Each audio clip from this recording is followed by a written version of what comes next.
ठीक है बच्चों, अब आ जाओ प्रॉपर्टी नंबर 2 में। प्रॉपर्टी नंबर 2 में क्या बोल रहा है कि let A is equal to A I J be a square matrix of order N, then determinant of A is equal to determinant of A transpose. Means क्या, value of a determinant remains unchanged if its rows and columns are interchange. मतलब क्या है कि determinant का जो value होगा ना वो चेंज नहीं होगा। कब नहीं चेंज होगा? अगर तुम उसके रोज एंड कॉलम्स को इंटरचेंज कर दोगे।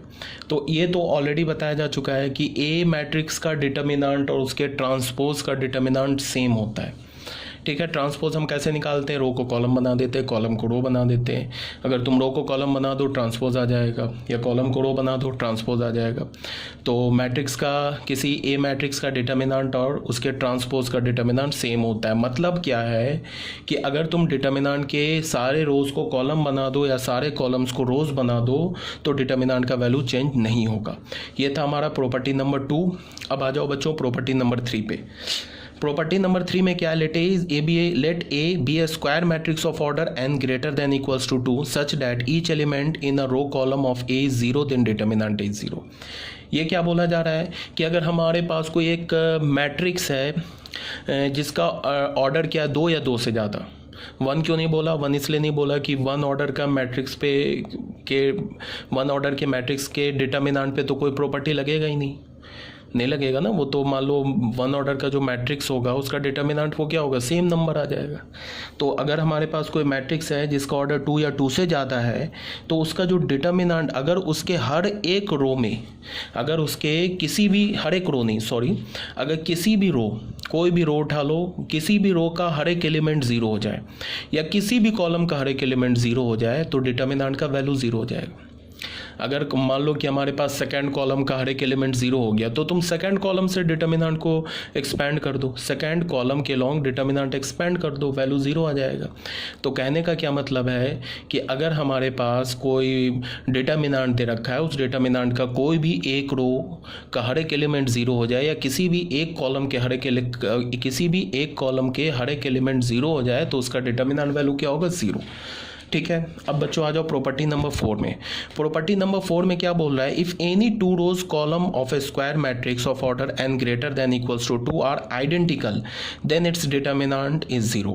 यहाँ क्या बोला कि अगर मान लो कि हमारे पास कोई डिटर्मिनेंट दे रखा है, उस डिटर्मिनेंट का कोई भी 2 रो, एनी 2 रोज और any 2 columns are identical. Identical बोलने का मतलब है कि अगर मान लो R2 और R3 का हर एक एलिमेंट सेम है, ठीक है, तो हम क्या बोलेंगे, R2 row and R3 row identical है। तो अगर किसी भी 2 रो का हर एक एलिमेंट सेम हो जाए या किसी भी 2 कॉलम का हर एक एलिमेंट सेम हो जाए तो उसका डिटर्मिनेंट वैल्यू 0 होता है। ठीक है, जैसे तुम ये देखो यहाँ पे R1 और R3 क्या है, सेम है। देख लो R1 में एलिमेंट क्या, -1 2 3, R3 में एलिमेंट क्या, -1 2 3। तो R1 R3 सेम है तो इसका डिटर्मिनेंट वैल्यू क्या हो जाएगा, 0 हो जाएगा। अब कोई बोलेगा कि क्यों 0 हो जाएगा, तो उसके लिए क्या है कि एक तो तुम इसका प्रूफ जो होता है ना डिटर्मिनेंट का, वो हमारे सिलेबस से बियॉन्ड है, और दूसरी बात कि तुम वेरीफाई करके देख सकते हो। ठीक है, तुम इसका डिटर्मिनेंट वैल्यू निकाल के देख लो, वो तुम्हें 0 ही मिलेगा।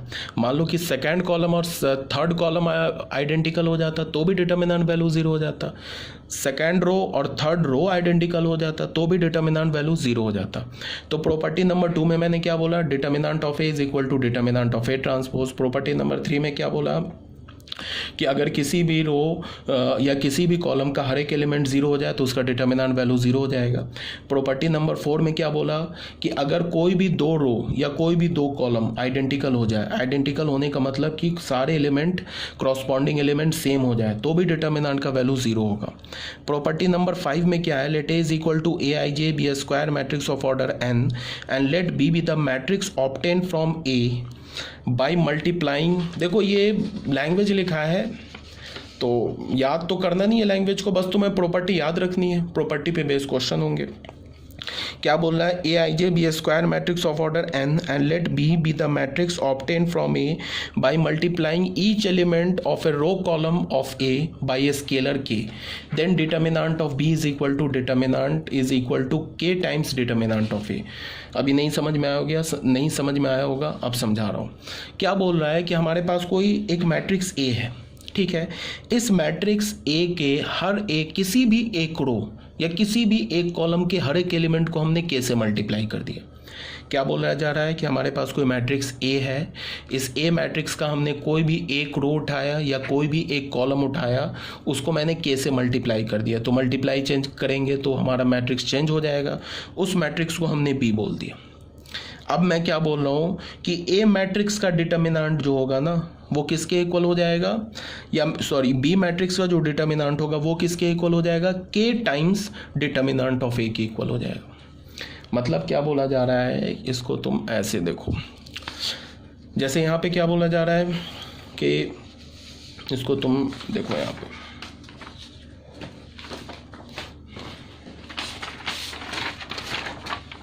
मान लो हमारे पास कोई एक मैट्रिक्स दे रखा है, कोई भी मान लो जनरली ले लिया A11 A12 A13 A21 A22 A23 A31 A32 A33, हमने एक जनरल 3x3 ऑर्डर का मैट्रिक्स ले लिया।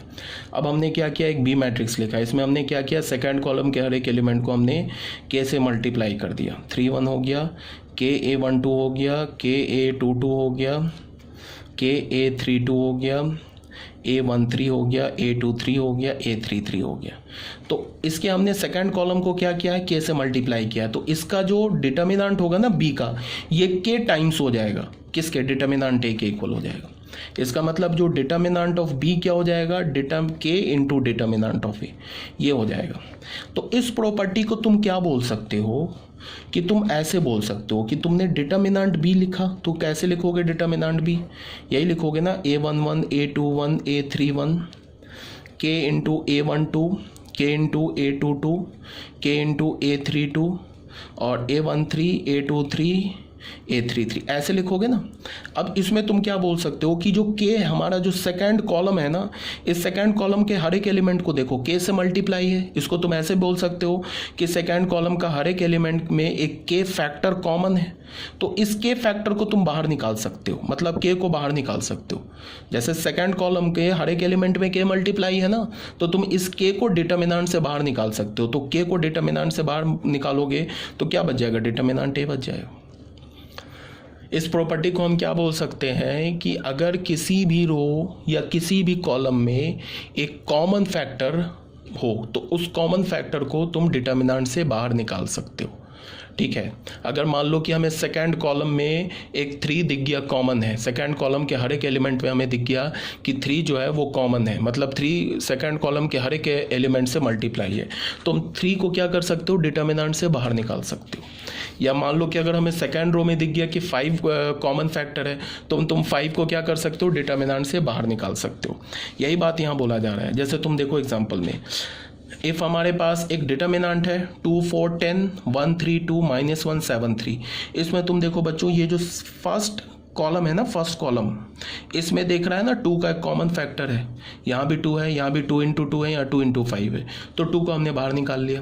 तो 2 को बाहर निकाला तो क्या बच जाएगा, 1 2 5 1 3 2, ये बाकी ये 2 चेंज नहीं होगा, ये 2 तो एज इट इज़ रहेगा, second column and third column as it is रहेगा। फर्स्ट कॉलम से हमने 2 बाहर निकाल लिया, ठीक है, तो ये 2 बाहर आ गया। अब मैं अगर तुम्हें बोलूं कि क्या तुम सेकंड कॉलम से कोई एलिमेंट बाहर निकाल सकते हो, तो बिल्कुल निकाल सकते हो, कोई भी एलिमेंट निकाल सकते हो। अगर देखो मैंने सेकंड कॉलम से 5 बाहर निकाल लिया, बिकॉज ये तो लिखा है ना 1, क्या लिखा है 1/5 × 5 लिखा है ना, 1 को हम लिख सकते हैं ना 1/5 × 5, तो हमने 5 बाहर निकाला, तो 5 से ये तीनों एलिमेंट जो सेकंड कॉलम है उसका तीनों एलिमेंट क्या हो गया, 5 से डिवाइड हो गया, तो 5 बाहर आ गया। कहने का क्या मतलब है कि तुम किसी भी रो किसी भी कॉलम से कॉमन फैक्टर को बाहर निकाल सकते हो। ठीक है, अब बच्चों क्या है कि हम लोग कुछ शॉर्ट कट यूज़ करेंगे। जैसे मान लो हमारे पास एक डिटर्मिनेंट ए दे रखा है, डिटर्मिनेंट क्या है हमारे पास, A11 A12 A13 3x3 order का दे रखा है, A21 A22 A23 A31 A32 A33, ऐसे हमारे पास डिटर्मिनेंट दे रखा है। तो इसको तुम शॉर्ट नोटेशन इसका क्या है, ऐसे तुम लिख सकते हो R1 R2 R3, ऐसे लिख सकते हो, या फिर तुम इसको ऐसे लिख सकते हो C1 C2 C3, R1 R2 लिखने का मतलब ये R1 क्या लिखा है, ये R1 ये पूरा फर्स्ट रो लिखा हुआ है, ये R2 क्या लिखा है, ये सेकंड रो लिखा है, ये R3 क्या लिखा है, ये थर्ड रो लिखा है। ऐसे लिखने का मतलब ये C1 क्या लिखा है, ये फर्स्ट कॉलम लिखा है, C2 क्या लिखा है, सेकंड कॉलम, C3 क्या लिखा है, थर्ड कॉलम। ऐसे भी लिख सकते हो उसको, ऐसे भी लिख सकते हो। तो इसके ऐसे लिखने का बेनिफिट क्या होगा, जो हमारा बहुत कम्बरसम जो इक्वेशन है ना, या फिर बोलो कि हमें डिटर्मिनेंट को बार बार लिखने की जरूरत नहीं पड़ेगी। ठीक है, तो हमने क्या लिखा, अब प्रॉपर्टी मैं समझा रहा हूँ। ये क्या है लिखा, हमने एक डिटर्मिनेंट लिखा जिसमें 3 रोज हैं, तो 3 रोज हैं तो 3 कॉलम्स हैं। ये R2 को मैंने लैम्डा से मल्टीप्लाई किया, इसका मतलब क्या है कि R2 का हर एक एलिमेंट लैम्डा से मल्टीप्लाई है। ये R2 क्या लिखा है, ये सेकंड रो को रिप्रेजेंट कर रहा है ना, तो लैम्डा इंटू R2 का क्या मतलब हुआ कि R2 का हर एक एलिमेंट लैम्डा से मल्टीप्लाई, तो लैम्डा को तुम बाहर निकाल सकते हो। फिर हमने इस फॉर्म में लिखा, कॉलम के फॉर्म में लिखा, या हमने क्या लिखा, लैम्डा इंटू C1। इसका मतलब कि फर्स्ट कॉलम का हर एक एलिमेंट लैम्डा से मल्टीप्लाई है, और सेकंड कॉलम का हर एक एलिमेंट म्यू से मल्टीप्लाई है, और थर्ड कॉलम का हर एक एलिमेंट डेल्टा से मल्टीप्लाई है।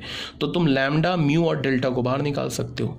तो लैम्डा म्यू डेल्टा होगा तो हमारा मैट्रिक्स क्या बच जाएगा, सॉरी डिटर्मिनेंट क्या हो जाएगा, determinant of C1 C2 C3। ठीक है, अब ये लिखा ना हमने 2C1, तो 2C1 का क्या मतलब है कि फर्स्ट कॉलम का हर एक एलिमेंट 2 से मल्टीप्लाई है, सेकंड कॉलम का हर एक एलिमेंट 9 से मल्टीप्लाई है, थर्ड कॉलम का हर एक एलिमेंट 4 से मल्टीप्लाई है। तो हम 2 9 4 को बाहर निकाल सकते हैं, तो हमारा C1 C2 C3 बच जाएगा। ठीक है, तो ये था हमारा प्रॉपर्टी नंबर 5। एक प्रॉपर्टी हमने डिलीट किया है, तो ये हमारा हो गया प्रॉपर्टी नंबर 6। ठीक है, प्रॉपर्टी नंबर 6, ये देखो इतना लंबा सा है, तो ये मतलब तुम्हें एक लाइन में याद रखना है। फर्स्ट प्रॉपर्टी मैंने क्या बोला तुम्हें, फर्स्ट प्रॉपर्टी मैंने बताया कि अगर तुम किसी भी रो या किसी भी कॉलम, मतलब कि किसी भी रो या किसी भी कॉलम को तुम किसी दूसरे रो कॉलम के कोफैक्टर से मल्टीप्लाई करके ऐड कर दोगे तो हमेशा वैल्यू क्या मिलेगा, 0। सेकंड प्रॉपर्टी मैंने क्या बोला कि किसी मैट्रिक्स किसी भी डिटर्मिनेंट के अगर रो कॉलम को इंटरचेंज करोगे तो डिटर्मिनेंट वैल्यू चेंज नहीं होगा। इसको हमें क्या बोल सकते हैं, determinant of A is equal to determinant of A transpose.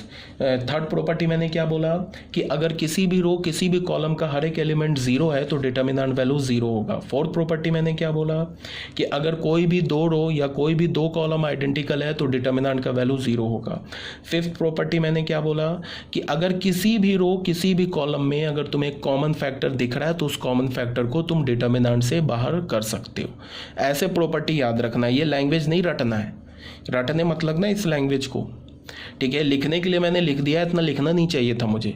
ठीक है, बस तुम्हें ऐसे करके प्रॉपर्टी याद रखनी है। ठीक है, अब आ जाओ बच्चों प्रॉपर्टी नंबर 6 में। प्रॉपर्टी नंबर 6 क्या है, let A is equal to A I J be a square matrix of order N greater than equals to 2 and let B be the matrix obtain from A by interchanging any 2 row column of A, then determinant of B is equal to minus of determinant of ए।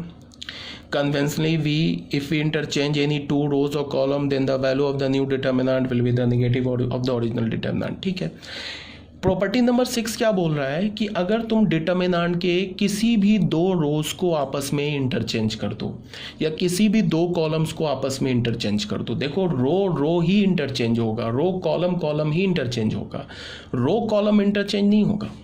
ये नहीं कि तुमने second row और third column को interchange कर दो, meaningless हो जाएगा। मैं क्या बोल रहा हूँ कि किसी भी 2 रोज को इंटरचेंज कर दो। अब इंटरचेंज करने का क्या मतलब है, जैसे मैंने बोला R1 और R3 को मैंने इंटरचेंज कर दिया, इसका मतलब है R1 रो को उठा के R3 पर भेज दिया, R3 रो को उठा के R1 पे भेज दिया। तो अगर तुम कोई भी 2 रोज को या कोई भी 2 कॉलम्स को इंटरचेंज करोगे तो डिटर्मिनेंट का वैल्यू क्या हो जाएगा, negative of the original determinant. मान लो कोई डिटर्मिनेंट लिखा है डिटर्मिनेंट ऑफ ए, उसमें हमने क्या किया कि सेकंड और थर्ड कॉलम को इंटरचेंज कर दिया, तो फिर उसका वैल्यू क्या हो जाएगा, माइनस डिटर्मिनेंट ऑफ ए हो जाएगा। अगर हमने सेकंड कॉलम और फर्स्ट कॉलम को इंटरचेंज कर दिया तो फिर डिटर्मिनेंट का वैल्यू क्या हो जाएगा, माइनस ऑफ डिटर्मिनेंट ए। इसको तुम ऐसे देख लो, यहाँ पे हमारे पास, इसको मैंने यहाँ पे क्या लिखा है, देखो एक हमने डिटर्मिनेंट लिया C1 C2 C3 C4, इसका मतलब हमने 4/4 ऑर्डर का एक डिटर्मिनेंट लिया है। ठीक है ना, तो यहाँ पे हमने क्या किया, C2 को, और ऐसे लिखने का क्या मतलब है, डबल एरो का मतलब है कि C2 और C4 को हमने आपस में इंटरचेंज कर दिया, तो क्या हो जाएगा, एक माइनस साइन बाहर आ जाएगा। ठीक है, क्यों, बिकॉज अब जो डिटर्मिनेंट होगा ना C2 C4, ये वाला जो डिटर्मिनेंट होगा, ये डिटर्मिनेंट देखो C2 को उठाया C4 पे भेज दिया, और C4 को उठा के C2 पर रख दिया, तो ये जो डिटर्मिनेंट होगा, ये डिटर्मिनेंट किसके इक्वल होगा, मतलब ये माइनस, ये डिटर्मिनेंट जो होगा ना, ये किसके इक्वल होगा, माइनस ऑफ डिटर्मिनेंट ए, तब ये माइनस मिलके ए डिटर्मिनेंट आ जाएगा। तो यहाँ क्या बोला गया है कि ए जो हमारा डिटर्मिनेंट होगा ना, ये डिटर्मिनेंट लिखा है, ठीक है, ये क्या हमारे पास डिटर्मिनेंट ऑफ ए डिटर्मिनेंट को ही रिप्रेजेंट कर रहा है, ठीक है। तो एक माइनस बाहर आ जाएगा, तुम ऐसे याद रखोगे।